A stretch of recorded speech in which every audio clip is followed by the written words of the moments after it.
రేవంత్ రెడ్డి గారు తీసుకున్నటువంటి నిర్ణయం సాహసోపేతమైన నిర్ణయం. మన రాష్ట్రాల్లో వాళ్ళ శిష్యుడు తీసుకున్నటువంటి నిర్ణయం, ఆ రాష్ట్రానికి ముఖ్యమంత్రిగా కేసీఆర్ రేవంత్ రెడ్డి తీసుకున్నటువంటి నిర్ణయం ఈరోజు ఆంధ్రప్రదేశ్ రాష్ట్రానికి ఒక బాసటగా ఎందుకు నిలబడలేకపోతుంది అని ఈ ఆంధ్రప్రదేశ్ రాష్ట్ర ప్రభుత్వాన్ని పరిపాలించే ముఖ్యమంత్రిని అడగాల్సినటువంటి పరిస్థితి ఆసన్నమైందని అనిపించింది. ఈరోజు ప్రెస్ మీట్ ఏర్పాటు చేయడానికి ప్రధాన కారణం ఆంధ్రప్రదేశ్ రాష్ట్రంలో ఉన్నటువంటి ఆంధ్రప్రదేశ్ రాష్ట్ర ప్రధాన కార్యాలయాలు ఆక్రమణలో నిబంధనలకు వ్యతిరేకంగా కట్టినటువంటి కట్టడాల మీద, నిబంధనలకు వ్యతిరేకంగా కట్టినటువంటి ప్రభుత్వ కార్యాలయాల మీద ఏ విధమైన నిర్ణయం తీసుకోబోతుంది ఆంధ్రప్రదేశ్ రాష్ట్ర ప్రభుత్వం వేచి చూడాల్సిన అవసరం ఉంది. కాబట్టి ఈరోజు ప్రెస్ మీట్ ఏర్పాటు చేయడం జరిగింది. రాష్ట్రంలో జరిగేటువంటి అతి కొద్ది రోజుల్లో జరగబోయేటువంటి ఆంధ్రప్రదేశ్ రాష్ట్ర ప్రభుత్వం ఏ విధమైన నిర్ణయాలు తీసుకోబోతుంది అనే దాని మీద కూడా ఒక చర్చ అవసరం. ఒక పక్క తెలంగాణలో 4,000 కోట్ల రూపాయలు సంపాదించినటువంటి ఎన్ కన్వెన్షన్ హాల్ని నిర్దాక్షిణ్యంగా కూల్చేసి చట్టం దృష్టిలో అందరూ సమానులే అని చెప్పినటువంటి రేవంత్ రెడ్డి ఒక పక్క, అలాంటి రేవంత్ రెడ్డిని రాజకీయాల్లో ఒక పదవి తీసుకొచ్చి ఈరోజు ఆయన ముఖ్యమంత్రి అవ్వడానికి డైరెక్ట్లీ కారణమైనటువంటి చంద్రబాబు నాయుడు గారి ప్రభుత్వం ఇంకో పక్క. ఇప్పుడు చంద్రబాబు నాయుడు గారి ప్రభుత్వం, కూటమి ప్రభుత్వం ఏమి చేయబోతుంది ఆంధ్రప్రదేశ్ రాష్ట్రంలో? ఈ కూటమి ప్రభుత్వం ఏ నిర్ణయాలు తీసుకోబోతుంది ఆంధ్రప్రదేశ్ రాష్ట్రంలో? ఈ కూటమి ప్రభుత్వం తెలంగాణ ప్రభుత్వం తీసుకున్నటువంటి నిర్ణయాలను ఏమైనా ఇన్స్పిరేషన్గా తీసుకొని భవిష్యత్తులో 2-3 వారాల్లోనూ ఒక నెల రోజుల్లో ఏం చేయబోతుంది అనే దాని మీద ఆంధ్రప్రదేశ్ రాష్ట్ర ప్రజలందరూ కూడా చాలా ఉత్కంఠగా ఎదురు చూస్తున్నారు, ఇంక్లూడింగ్ మీ. అయితే మొదటగా నేను చెప్పేటువంటి అంశం ఆంధ్రప్రదేశ్ రాష్ట్ర ముఖ్యమంత్రి గారి ఇంటి నుంచే బయలుదేరదాం అక్రమ కట్టడాల కూల్చివేత. ఎందుకంటే ఆంధ్రప్రదేశ్ రాష్ట్ర ముఖ్యమంత్రి ఉంటున్న అధికారిక నివాసమే అక్రమ కట్టడం. ఈ అక్రమ కట్టడంలో నివసిస్తున్నటువంటి అక్రమ ముఖ్యమంత్రి సక్రమంగా ఏమైనా నిర్ణయం తీసుకుంటాడా అతి కొద్ది రోజుల్లో అనేది వేచి చూడాల్సిన సందర్భం. నేను గౌరవ ముఖ్యమంత్రి గారిని, గౌరవ ఉప ముఖ్యమంత్రి గారిని, ఎందుకు ఉప ముఖ్యమంత్రి గారిని ఇక్కడికి తీసుకురావాల్సి వస్తుంది అంటే, గౌరవ ఉప ముఖ్యమంత్రి శ్రీ పవన్ కళ్యాణ్ గారు కూడా ఇప్పుడు ఎన్విరాన్మెంటల్ పంచాయతీరాజ్ మినిస్టర్ కాబట్టి ఎకో సిస్టమ్ని పరిరక్షించాల్సినటువంటి బాధ్యత పవన్ కళ్యాణ్కి ఉంది. కాబట్టి ఈవెన్ చంద్రబాబు నాయుడు అక్రమ నివాసంలో ఉంటున్న చంద్రబాబు నాయుడిని కూడా తొలగింపు చేసేసి పక్కన పెట్టేసేసి చంద్రబాబు నాయుడు మీద కూడా, ఆయన ఇంటి మీద కూడా కోల్చగొట్టగలిగినటువంటి నిర్ణయం తీసుకోగలిగిన అధికారం ఉన్నటువంటి మంత్రి కాబట్టి నేను పవన్ కళ్యాణ్ని అడగాల్సి వస్తుంది. నేను గౌరవ ఉప ముఖ్యమంత్రి గారిని అడుగుతున్నా, మీరు మీ ముఖ్యమంత్రి గారు, మీ హెడ్ ఆఫ్ ది ఇన్స్టిట్యూషన్ ఉంటున్న అక్రమ కట్టడాన్ని ఎప్పుడు కోల్చబోతున్నారు? సినిమాల్లో డైలాగులు చెప్పి గబ్బర్ సింగ్ డైలాగులు రాష్ట్రంలో కుదరవు కదా సార్. ఎందుకంటే ఇది ఒక పరిపాలన. మీకంటే అక్కడ ఒక డైరెక్టర్ ఉంటాడు, ఒక సినిమా ఆర్టిస్ట్ ఉంటాడు, డైలాగులు చెప్పేవాళ్ళు ఉంటారు, కో డైరెక్టర్లు ఉంటారు. సార్ ఈ డైలాగును 1కి 10 సార్లు చెప్పేసేయండి సార్, 1కి 10 సార్లు చెప్పేస్తే ఈ డైలాగు ఇది కట్ అంటే షార్ట్ అంటే ఓకే అంటే అయిపోతుంది సార్, ప్యాకప్ అయిపోవచ్చు సార్ అంటే. కానీ ఇది కాదు కదా. మనమేమో సినిమాల్లో చెప్పే డైలాగులేమో పబ్లిక్లో ప్రచారంలో చెప్పాము, పబ్లిక్లో చెప్పే ప్రచారాలేమో ప్రజల దగ్గరకు వచ్చేసరికి నోరు మెదపటంలా. ఎందుకంటే ఇక్కడ స్క్రిప్ట్ రైటర్లు ఎవరు ఉండరు. మీరంటే మొన్నటిదాకా ఎలక్షన్ ప్రచారంలో అంటే సాయంత్రం దాకా బట్టి పట్టేసేసి 4 డైలాగులు వచ్చేసేసి ఇష్టం వచ్చినట్టు మాట్లాడేసేయచ్చు. బట్ ఇక్కడ అది కాదు కదా. ఒకసారి ప్రెస్ మీట్లో కూర్చున్న తర్వాత పక్కన మినిస్టర్లు లేకపోతే ప్రిన్సిపల్ సెక్రటరీలు కూర్చున్న తర్వాత మనకి ఫోన్ ఫ్రెండ్ ఉండడు, మనకి స్క్రిప్ట్ ఉండదు, మనకి ఓన్గా మాట్లాడాల్సిన పరిస్థితి. సో ఓన్గా రియాక్ట్ అవ్వాల్సిన పరిస్థితి వచ్చింది, ఓన్గా యాక్ట్ చేయాల్సిన పరిస్థితి వస్తుంది, రియాలిటీగా ప్రయత్నం చేయాల్సిన పరిస్థితి వస్తుంది. ఎందుకంటే సినిమాల్లో నువ్వు ఇలా కొట్టగానే పడిపోయినట్టు యాక్షన్ చేస్తాడు. ఇక్కడ అలా కాదు కదా. యాక్షన్ చూపించాలి, నువ్వే కొట్టాలి, నువ్వే నిర్ణయం తీసుకోవాలి, నువ్వే పాట పాడాలి, నువ్వే డైలాగ్ చెప్పాలి, నువ్వే సాంగ్ పాడాలి తప్ప ఫోన్ ఫ్రెండ్ రాడు కదా ఇక్కడ. So proxy deputy chief minister ఉండడు కదా ఆంధ్రప్రదేశ్ రాష్ట్రంలో. సో డూబులు ఉండవు కదా ఆంధ్రప్రదేశ్ రాష్ట్ర ఉప ముఖ్యమంత్రికి. సో మీరే రియల్ హీరో కాబట్టి మీరు రేపొద్దున గౌరవ ముఖ్యమంత్రి చంద్రబాబు నాయుడు గారి ఏదైతే కట్టడం ఉందో ఈ కట్టడం ఇల్లీగల్ కన్స్ట్రక్షన్ అని, నిబంధనలకు విరుద్ధంగా అప్పటి ప్రభుత్వం పర్మిషన్స్ ఇచ్చిందని పంచాయతీరాజు నుంచి మీ అందరికీ తెలియాలి.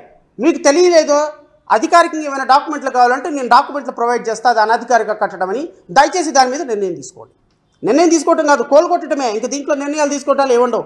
ఎందుకు అంటే ఈ కట్టడాలు అనైతికమైనటువంటి కట్టడాలు అని గత ప్రభుత్వంలో మినిస్టర్గా పనిచేసినటువంటి దేవినేని ఉమా గారు చెప్పినటువంటి వీడియో నేను ఇప్పుడు ప్రెస్కి రిలీజ్ చేయబోతున్నాను. ఇది ఆల్రెడీ పాత వీడియోనే, పెద్దగా అందరికీ చూడాల్సిన అవసరమో చెప్పాల్సిన అవసరమే లేదు. కానీ ఇప్పుడు రిలీజ్ చేయడానికి కారణం ఏంటి అంటే అధికారికంగా మీ ప్రభుత్వంలో ఒక ఇరిగేషన్ మినిస్టరే ఇది అనాధికారిక కట్టడము, ఈ కట్టడాన్ని కూల్చాలి అని చెప్పిన సందర్భంలో, వీళ్ళకి నోటీసులు ఇచ్చామని చెప్పిన సందర్భంలో, లింగమనేని గెస్ట్ హౌస్కి నోటీసులు ఇచ్చామని చెప్పిన సందర్భంలో ఈ నోటీసులు ఒక్కసారి ప్రభుత్వం ఇచ్చిన తర్వాత దాన్ని ఉపసంహరించుకునే అవకాశం లేదు. ఖచ్చితంగా ఈ కన్స్ట్రక్షన్స్ను కూలగొట్టాల్సిన మార్గము. తెలంగాణలో ముఖ్యమంత్రి రేవంత్ రెడ్డి తీసుకున్నటువంటి నిర్ణయాన్ని, అక్కడ తీసుకున్నటువంటి ఎకోసిస్టమ్ను, చెరువులను, కుంటలను, కాలువలను రక్షించడానికి ఒక ముఖ్యమంత్రి తీసుకున్నటువంటి సాహసోపేతమైన నిర్ణయం, మీ శిష్యుడు తీసుకున్నటువంటి సాహసోపేతమైన నిర్ణయం గురువు గారుగా మీరు ఎందుకు తీసుకోలేకపోతున్నారు సార్? నాకు అర్థం కావటంలా. ముఖ్యమంత్రి చంద్రబాబు నాయుడు గారు మీ శిష్యుడు మీకంటే అద్భుతమైనటువంటి సాహసోపేతమైన నిర్ణయాన్ని తీసుకొని వరుసపెట్టి ఇంజనీరింగ్ కాలేజీలు, యూనివర్సిటీస్లు, ఎయిర్ కన్వెన్షన్ హాల్స్ ఇంకోటి కూలగొట్టుకుంటూ వెళ్తుంటే మీరు మాత్రం ఇంకా అనాధికారికంగా అక్రమ కట్టడంలో నివసించి ఆహా ఓహో నేను అద్భుతమైనటువంటి అమరావతిని సృష్టిస్తా లేదా అద్భుతమైనటువంటి పరిపాలన చేస్తానని చెప్పటం ఎంతవరకు సమంజసమని జేపీఎం భారత్ పార్టీ మిమ్మల్ని ప్రశ్నిస్తుంది. దీనికి నాకు సమాధానం చెప్పకపోయినా రాష్ట్ర ప్రజలకు సమాధానం చెప్పాలి. లేదా మీ తనయుడు ఈ రాష్ట్రానికి మరొక అనాధికారిక ముఖ్యమంత్రి, ఐటీ మినిస్టర్, ఎడ్యుకేషన్ మినిస్టర్ కూడా ఆయనే అనుకుంటా ఇట్ సీమ్స్, అనాధికారికంగా డిప్యూటీ చీఫ్ మినిస్టర్గా యాక్ట్ చేస్తున్నటువంటి మంత్రి గారు, వీరు కూడా అదే నివాసంలో అక్రమంగా నివసిస్తున్నటువంటి మరొక సక్రమం అని చెప్పుకునేటువంటి మంత్రి. మీరు మంత్రులుగా, ముఖ్యమంత్రులుగా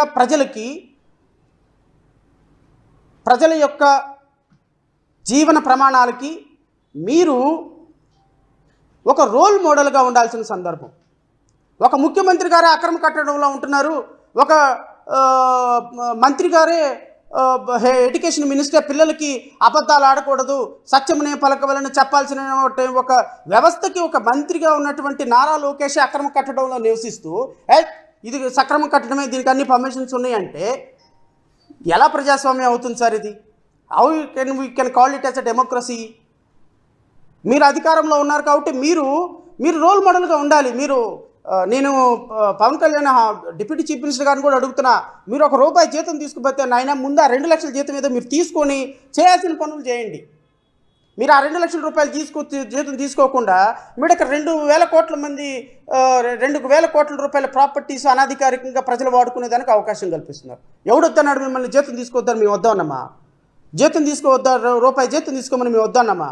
జీతం తీసుకుని ఆయన చట్టం మీకు ఏదైతే పరిధి ఇచ్చిందో ఆ పరిధిలో జీతం తీసుకోండి, చట్టం ప్రకారం పనిచేయండి. రాష్ట్రంలో అక్రమ కట్టడాల్లో నివసిస్తున్నటువంటి ముఖ్యమంత్రి నివాసం మీద అధికారికంగా నిర్ణయం తీసుకోవాల్సింది మీరే. ఎకోసిస్టమ్ని, ఫారెస్ట్ ఎన్విరాన్మెంట్ని కాపాడాల్సిన సిస్టమ్ మీరే.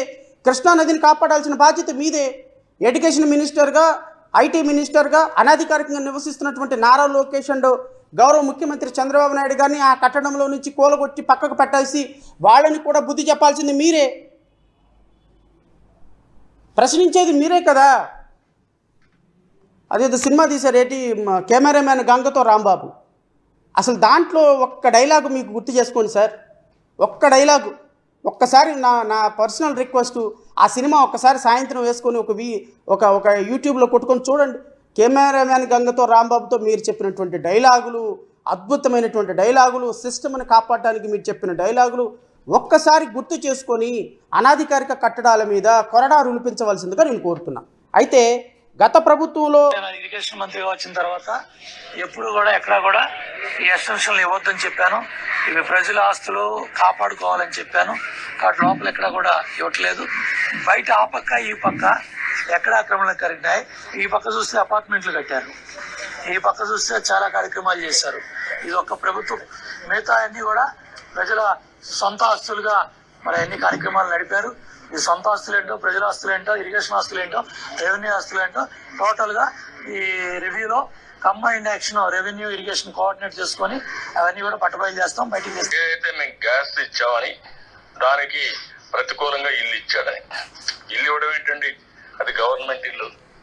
నేను ఆ మాట చెప్పాను. నేను కాదు ఉన్నానంటే గవర్నమెంట్ ఇల్లు కాబట్టి ఉన్నా. నేను ఫస్ట్ డేనే చెప్పాను, this property belongs to government. Either నువ్వు ఇచ్చినా నువ్వు ఇవ్వకపోయినా ల్యాండ్ అక్విజిషన్ తీసుకుంటా. ఇస్తే ల్యాండ్ పూలింగ్, లేకపోతే ల్యాండ్ అక్విజిషన్.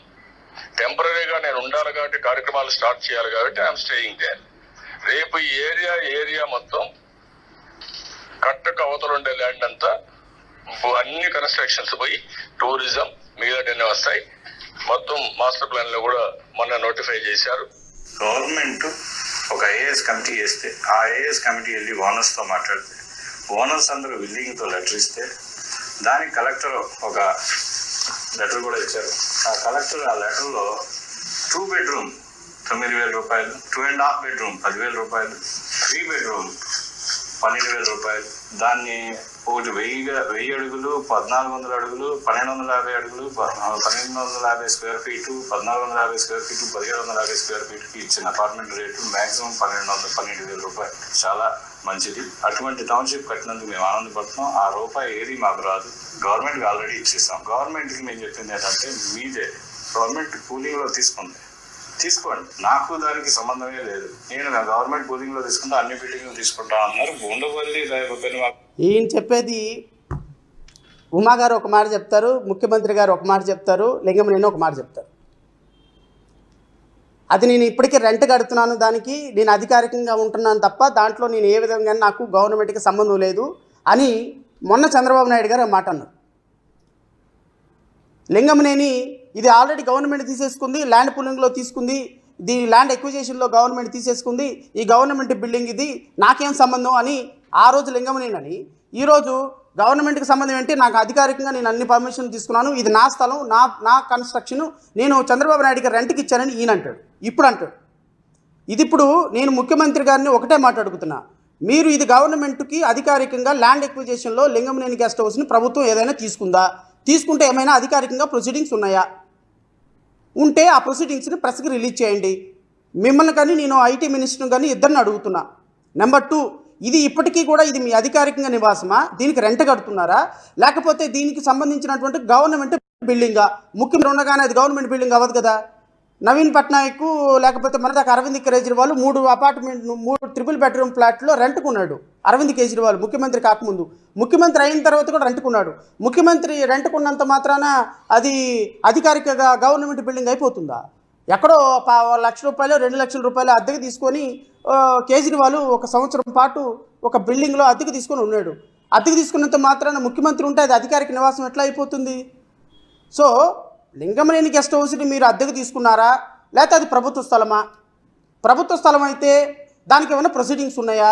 ఒకవేళ అద్దెకు తీసుకుంటే మీరేమైనా అద్దె కడుతున్నారా? ఇది ముఖ్యమంత్రి చంద్రబాబు నాయుడు అండ్ వారి సుపుత్రుడు చెప్పాల్సినటువంటి మాటలు. ఇవి రెండింటి మీద క్లారిటీ తీసుకోవాల్సిన బాధ్యత కూడా పవన్ కళ్యాణ్ గారికి ఉంది.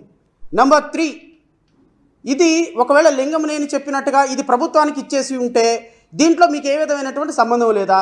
సంబంధం లేనప్పుడు ఇది నా బిల్డింగే, ఇప్పటికీ కూడా ఇది నా దగ్గరే ఉంది, మేము అన్ని అనుమతులు తీసుకుని కట్టాను, ఇది ప్రభుత్వానికి చంద్రబాబు నాయుడు గారికి ముఖ్యమంత్రి గారికి నేను ఓన్లీ రెంట్కే ఇచ్చానని చెప్తారా?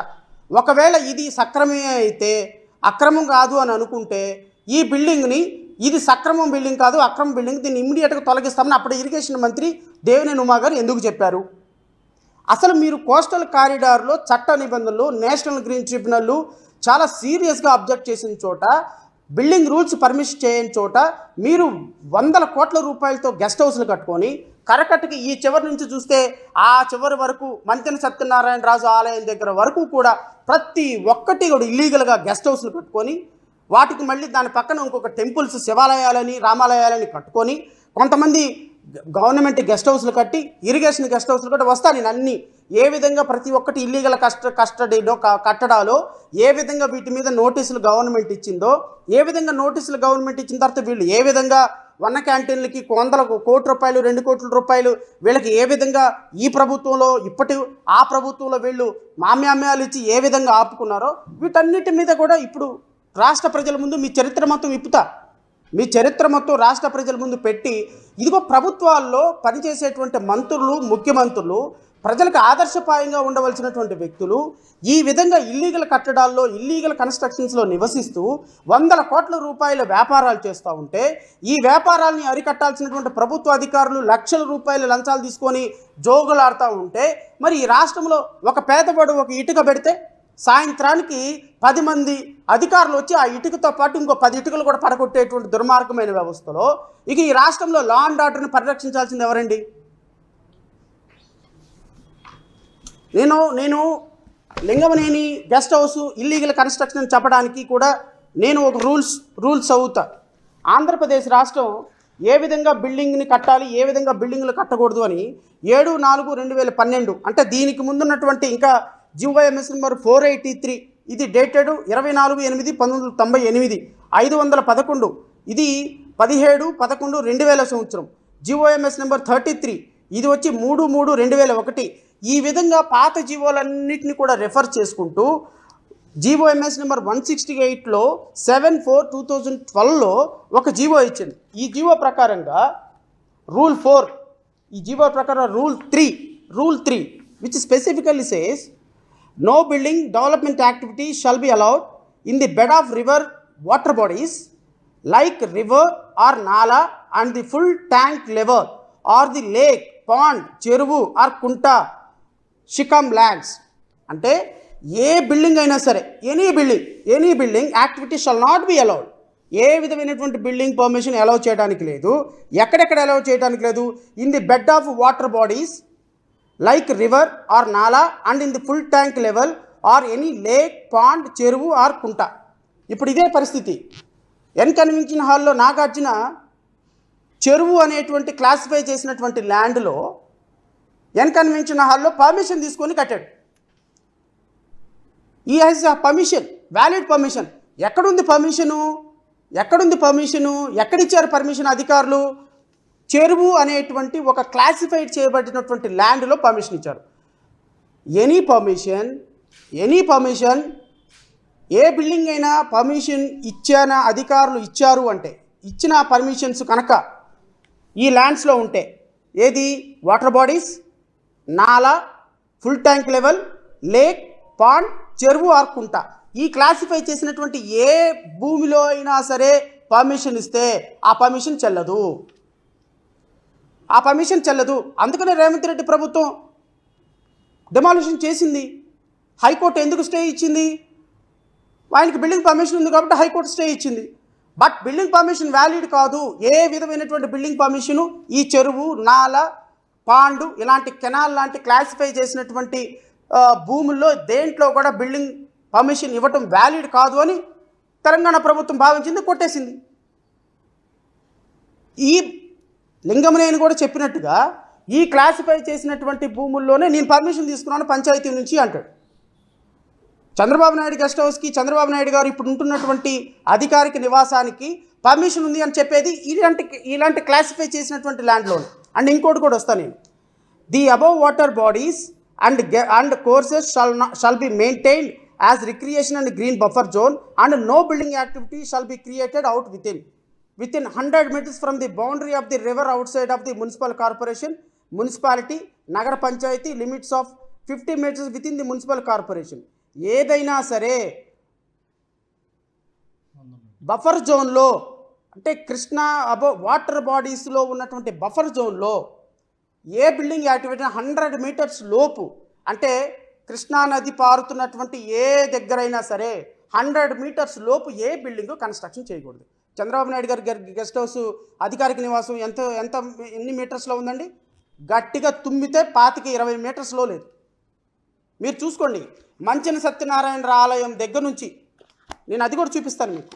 ఇదిగో మంచెన సత్యనారాయణ రాజు ప్రకృతి ఆశ్రమం ఇల్లీగల్ కన్స్ట్రక్షన్, దాన్ని ఎందుకు డిమాలిష్ చేయకూడదని సిఆర్డిఏ అధికారులు ఇచ్చినటువంటి నోటీసులు ఇవన్నీ కూడా చూడండి. సిఆర్డిఏ అధికారులు ఇచ్చినటువంటి నోటీసులు ఇవన్నీ కూడా మంతెన సత్యనారాయణ ఆలయాన్ని మంతెన సత్యనారాయణరాజు ప్రకృతి ఆశ్రమాన్ని ఎందుకు కూలగొట్టకూడదు, మీరు షెడ్యూల్ కట్టి ఇక్కడ పర్మిషన్స్ లేకుండా అనుమతి లేకుండా బఫర్ జోన్లో 30-40 మీటర్స్ లోపు కృష్ణానదికి 30-40 మీటర్స్ లోపు ఎకో సిస్టమ్ని పరిరక్షించకుండా బిల్డింగ్ పర్మిషన్ తీసుకున్న దానికి కాంట్రారీగా కట్టినందుకు మిమ్మల్ని ఎందుకు డిమాలిష్ చేయకూడదని ఇచ్చినటువంటి నోటీసులు సిఆర్డిఏ అధికారులు 2019లో సిరీస్ ఆఫ్ నోటీసులు సిఆర్డిఏ చట్టాలను వినియోగించుకొని ఆ జడ్జిమెంట్లు సిఆర్డిఏ చట్టాలకు అనుగుణంగా నోటీసులు ఇచ్చారు. ఈ నోటీసుల్లో ఎంత స్పష్టంగా వాళ్ళు మెన్షన్ చేశారు అంటే ఈ విధంగా 30-40 మీటర్స్ లోపు అనుగుణంగా బఫర్ జోన్కి అంటే contrary to the building rules, contrary to the national green tribunal, contrary to the GOMS number 168కి అనుగుణంగా మీరు కట్టినటువంటి ఏ బిల్డింగ్ కూడా ఇది ఎకో సిస్టమ్ని పరిరక్షించటం లేదు కాబట్టి ఖచ్చితంగా వీటిని పడగొట్టాలి అని అనుకున్నప్పుడు దీన్ని మీరు లీగల్గా అధికారుల్ని మేనేజ్ చేసి లీగల్గా ఏ కోర్టు ఆర్డర్ స్టే లేకపోయినప్పటికీ కూడా ఏ విధంగా ఇప్పటి వరకు వాటిని కొనసాగిస్తున్నారు. నెంబర్ 1, దీనికి మంత్రి సత్యనారాయణ రాజు 24/7/2019లో సిఆర్డిఏ కమిషనర్కి ఒక రిప్లై ఇచ్చారు. ఆయన ఏమని రిప్లై ఇస్తాడు అంటే, బాగానే ఉందయ్యా, నేను అక్రమమే కట్టడమే, నాది 100 మీటర్ల లోపే ఉంది, పర్లేదు, ఓకే. అసలు నాది 100 మీటర్ల లోపు ఉంది పక్కన పెట్టు, నా మొత్తం నా దగ్గర నుంచి ఆ చివరి వరకు ప్రతి ఒక్కటి కూడా 30 మీటర్లు 20 మీటర్లు 10 మీటర్ల లోపే ఉంది కదా, మరి వాటి మీద యాక్షన్ తీసుకోకుండా నా మీదకి వస్తారు ఏంటి అంటాడు కృష్ణరాజు గారు. పాపం ఆయన బాధలో కూడా కరెక్టే కదా, వాదన అర్థం చేసుకోవాలి కదా. ఈయనదేమో 60 మీటర్లో 70 మీటర్ల లోపే ఉంది, ఇల్లీగలే, ఈజ్ అడ్మిటింగ్. కానీ నా దానికి మీద పోతే ఈయన చెప్తాడు, CRDA prepared a plan leveling only 60 meters from the river bank to establish fitness center and so on so. Sita State Institute of Temple Management is located in huge building which is just to the river bank, Sita Nagaram. ఈ సీత అనేది state institute of temple management కూడా 10 మీటర్ల లోపే ఉంది, దీన్ని ఎందుకు పడగొట్టరు. Number 2, hotel Haritha 3 floors, restaurant, కవాడ్ jetties, many other permanent structures in the Beam Park belong to the tourism department are situated within 50 meters from the river bank. మరి వీటి మీద ఎందుకు పడగొట్టరు మీరు? ఆయన బాధ అర్థమైంది, జనాలందరికీ అర్థం చేసుకోవాలి. మనం కూడా హరిత హోటల్స్ అనేవి కోట్ల రూపాయల వ్యాపారం చేస్తున్నాయి, ఈ సీత అనే ఇన్స్టిట్యూషను. తర్వాత the permanent structures like cottage, restaurants, conference hall build in Bhavani island is absolutely within 10 meters from the river waters. Bhavani ఐలాండ్లో ఉన్నటువంటి రెస్టారెంట్లు, కాన్ఫరెన్స్ హాలు, కాటేజెస్ ఇవన్నీ కూడా 10 meters లోపే ఉన్నాయి, మరి వీటి మీద ఎందుకు యాక్షన్ తీసుకోరు? Number 2, food court, a permanent building 2 floors by Vijayawada municipal corporation opposite to Pandit Jawaharlal Nehru ఈ just on the river bank. River bank పక్కనే ఈ ఫుడ్ కోర్టు కట్టారు. ఇన్ని బిల్డింగులు పెట్టుకొని, దిస్ ఇన్క్లూడ్స్ చంద్రబాబు నాయుడు గారు లింగంనేని గెస్ట్ హౌస్ ఆల్సో, ఇన్ని బిల్డింగులు పెట్టుకొని మీరు నా మీదకి వస్తారేంటి అంటే వీళ్ళ ఉద్దేశం ఏంటి అంటే, నువ్వు దొంగ అంటే నేను దొంగనే, ఓకే, మరి నువ్వు కూడా గత సంవత్సరంలో 3 దొంగతనాలు చేసావుగా, ఇది సమాధానం. ఎస్, 2019 నుంచి 2024 వరకు జగన్మోహన్ రెడ్డి ప్రభుత్వం వీటి మీద నిర్ణయం తీసుకోవాలా, పడగొట్టాలా. ఒక ప్రజావేదిక మీద మాత్రమే ఇల్లీగల్ కట్టడం. ప్రజావేదిక ఇల్లీగల్ కట్టడం అయినప్పుడు దాని పక్కనే ఉన్న చంద్రబాబు నాయుడుది ఇల్లీగల్ కట్టడం కదా, దాని పక్కనే ఉన్నటువంటి శివాలయం టెంపుల్ ఇల్లీగల్ కట్టడం కదా, దాని పక్కనే ఉన్నటువంటి Pathuru Nagabhushanam guest house illegal కట్టడం కదా, అటుపక్క ఉన్నటువంటి మంతెన సత్యనారాయణరాజు ప్రకృతి ఆశ్రమం అది ఇల్లీగల్ కట్టడం కదా, మరి వీటి మీద ఎందుకు చేసుకోలేదు? గత ప్రభుత్వం తప్పు చేసింది, రైటే. మరి మీ ప్రభుత్వం అద్భుతమైనటువంటి చట్టాలని, న్యాయాలని, ధర్మాలని గౌరవించే బొప్పిలిపులి ప్రభుత్వం కదా మీది. మీ ప్రభుత్వం ఏం నిర్ణయం తీసుకుంటుందో చెప్పండి. మీ ప్రభుత్వం వచ్చే ఆల్మోస్ట్ రేపు 100 రోజులు కాబోతుంది, ఇంకో 10 రోజులు అయితే 90 రోజుల పరిపాలన నిండిపోయి 100 రోజులు రాబోతుంది. మరి మీ ప్రభుత్వం చట్టానికి, న్యాయానికి, ధర్మానికి తెలంగాణ రాష్ట్ర ప్రభుత్వం తీసుకున్నటువంటి నిర్ణయాన్ని తీసుకోవటంలో ఎందుకు విఫలం చెందుతుంది? నేను రాష్ట్ర ప్రజలను కూడా ఒక మాట అడుగుతున్నా. మీరు చాలామంది ఎక్స్పీరియన్స్ చేసి ఉంటారు ఇది. ఎందుకంటే నా దగ్గరికి కొన్ని వందల మంది క్లయింట్లు వస్తూ ఉంటారు కాబట్టి వాళ్ళందరి ఎక్స్పీరియన్సెస్ని నేను మీతో షేర్ చేసుకోవాల్సిన బాధ్యత కూడా నా మీద ఉంది. ఒక మున్సిపల్ అధికారులు ఎలా తయారవుతారంటే వాళ్ళు మనం బిల్డింగ్ పర్మిషన్ తీసుకొని బిల్డింగ్ పర్మిషన్లో ఫర్ ఎగ్జాంపుల్ ఒక మనకు సంబంధించినటువంటి సైడ్ వాల్స్ కానీ లేకపోతే ఇంకోటి కానీ ఒక 10 మీటర్స్ వదలాల్సిన సందర్భంలో ఒక 5 మీటర్స్ మాత్రమే వదిలామనుకోండి, సెట్ బ్యాక్స్ 4 రోజులు 4 రోజులే 4 రోజులు 5వ రోజున ఒక 20 మంది అధికారులు పడిపోతారు. అక్కడ సెట్ బ్యాక్ ఎందుకు వదలలేదు? ఈ డిస్టెన్స్ ఎందుకు వదలలేదు? ఈ వాటర్ రూఫ్ ఎందుకు మీరు ప్రాపర్గా వదలలేదు? ఇచ్చిన బిల్డింగ్ పర్మిషన్ ఏంది, మీరు కట్టింది ఏంటి? మరి ఇంత షార్ప్గా పేదవాడి మీద, సామాన్యుడి మీద, మీకు డబ్బులు ఇవ్వని వ్యక్తుల మీద పనిచేసేటువంటి చట్టాలు, న్యాయాలు రోజుకొచ్చి రమారమి వారం రోజులకి 26,000 రూపాయలు ఛార్జ్ చేస్తాడు. ఎవరు? సత్యనారాయణరాజు. ప్రకృతి ఆశ్రమం అని పెట్టి. నాకు తెలిసి ఒక నెల రోజులు ఆ ఆశ్రమంలో మనం ఉండాలి అంటే మినిమం 1,00,000 రూపాయలు కట్టి రావాల్సిందే బయట.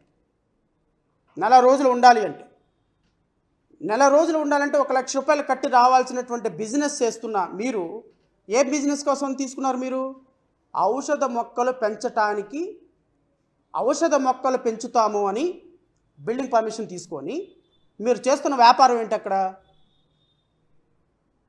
కోట్ల రూపాయలు.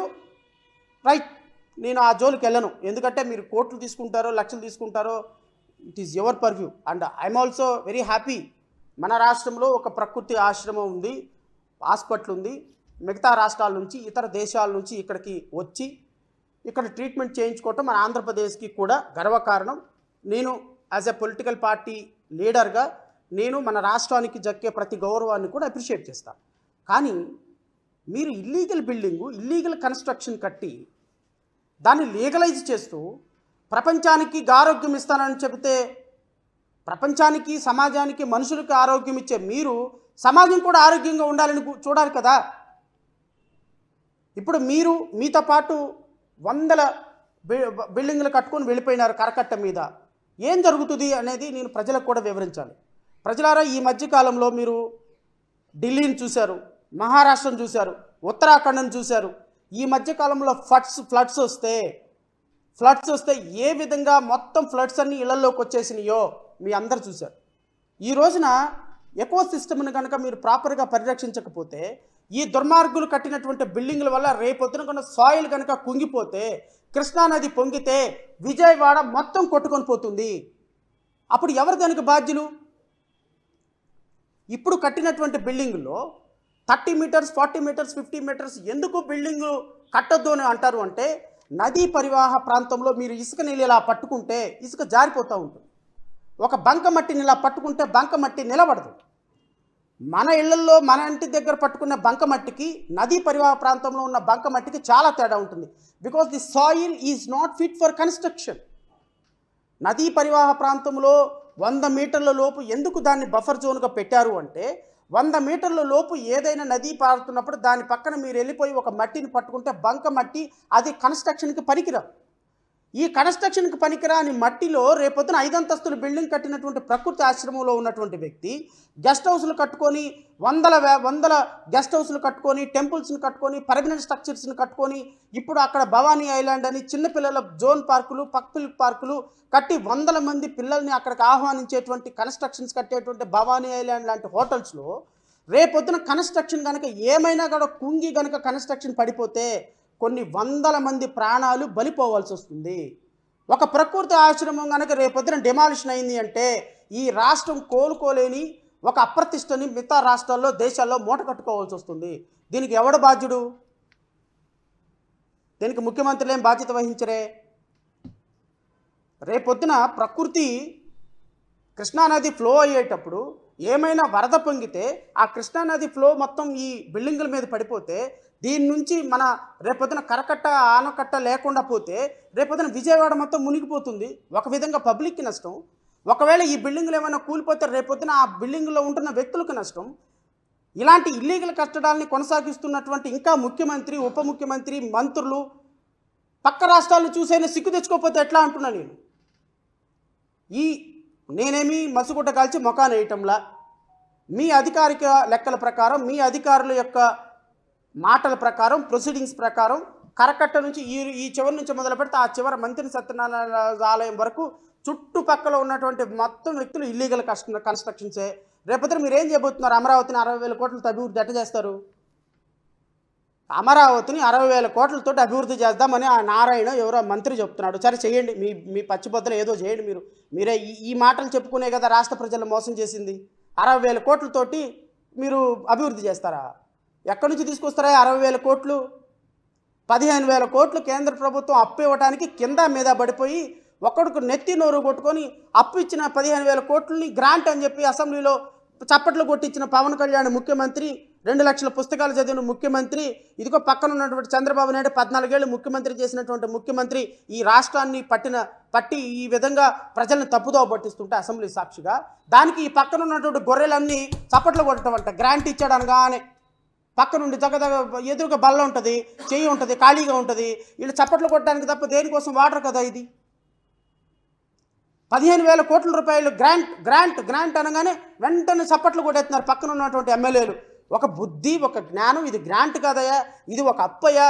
మల్టీ ఇన్స్టిట్యూషన్స్ నుంచి కేంద్ర ప్రభుత్వం రిజర్వ్ బ్యాంక్తో మాట్లాడి అప్పిస్తుందయ్యా. అప్పుకి వడ్డీ కట్టాలి.